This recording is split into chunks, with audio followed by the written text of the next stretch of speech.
মূলদ সংখ্যা চেনার উপায়। আমরা আজকে 3টি নিয়মে মূলদ সংখ্যা নির্ণয় করব।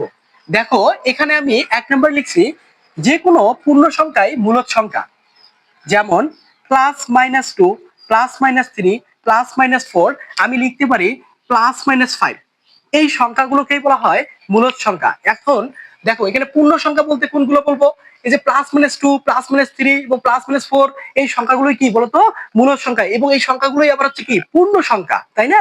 তাহলে এই সংখ্যাগুলোই হচ্ছে আমার কি মূলদ সংখ্যা। আবার 2 নম্বরে আমরা আসি, দশমিক বিন্দুর পরের নির্দিষ্ট সংখ্যার অঙ্ক থাকলে তা মূলদ সংখ্যা হবে।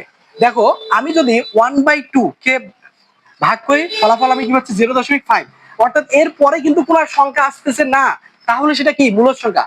আবার 1 কে 4 দ্বারা যদি ভাগ করি সেক্ষেত্রেও দেখো 0.25, তুমি চাইলেও আর এরপরে কোনো সংখ্যা আসবে না, আসবে না। তো যদি মানে দশমিকের পরে মানে 2-3টা সংখ্যা আসার পর আর কোনো যদি সংখ্যা না আসে সেগুলো কি সংখ্যা হবে?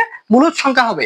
এখন দেখো 3 নম্বর স্টেপ, দশমিক বিন্দুর পরের সংখ্যা গুলোতে আবৃত দশমিক এবং পৌনপুনিক থাকলে তা মূলদ সংখ্যা হবে। যেমন এখানে 2.121212, দেখো তো 12 আবার 1212 এভাবে যখন আসবে তখন সেগুলো কি মূলদ সংখ্যা।